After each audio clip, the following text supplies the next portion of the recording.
It was drama fit for a theatre, a thrilling World Cup final that started with 23 tense minutes then.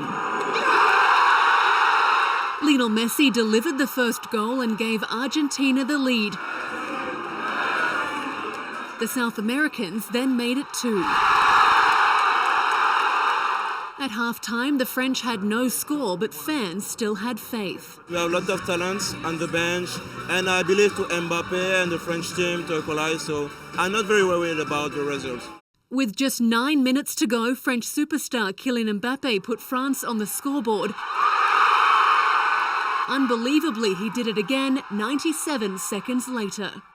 Messi pushed Argentina back in front in extra time, but Mbappe completed a hat-trick. It was 3-3. And so it went to excruciating penalties, where Argentina went on to deliver the cup to its millions of fans and to its captain Lionel Messi, the only trophy missing from his spectacular career. And you don't understand what this means for Argentina and for the rest of the world who are football fans. This is it. This is it! It was the most intense game ever, honestly. I had to look away. My heartbeat was racing. Honestly, the best match I've ever seen. The best match I've ever seen, by far. Even French fans were exhilarated. This is one of the best games I've ever seen. This is one of the best games ever. My condolences. This football frenzy setting the tone for the next World Cup in this part of the world. To have a match like that where it probably pulled people into being soccer fans. It was theater. It was almost Broadway as much as it was football. It was befitting of a final. It was one of, if not the greatest match that I've ever seen in my life. A sensational end to the tournament and a kickstart to soccer fever when the World Cup comes to Canada. Georgie Smythe, CBC News, Vancouver. From a sports perspective, the World Cup couldn't have ended better, but what about all the criticism of the host country's human rights record? Shireen Ahmed was in Qatar covering the tournament. She joins us tonight from Markham, Ontario. And Shireen, what do you think the impact of the World Cup will be on Qatar's reputation around the world?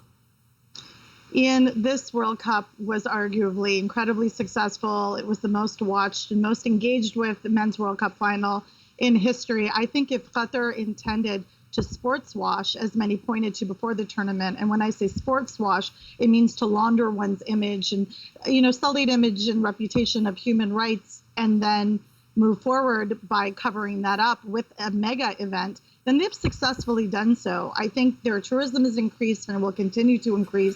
The only positive thing is I really hope that football for men and women continues to flourish in that region, as I expect it to.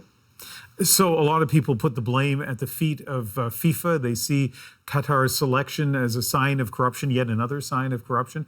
Are there any signs that FIFA may be held more accountable in the future? Well, if we look at history, I don't think FIFA particularly bothers itself with issues of ethics and how host countries are awarded. And we've seen that historically with Russia. We've seen it with the Olympics in China. So moving forward, I think what this really does is presses human rights organizations and sports media in particular to pay attention and keep the conversations going, keep supporters and fans and people aware of the issues surrounding that for marginalized communities and how they are impacted by these tournaments in those regions. All right, Shireen, thank you. Thank you.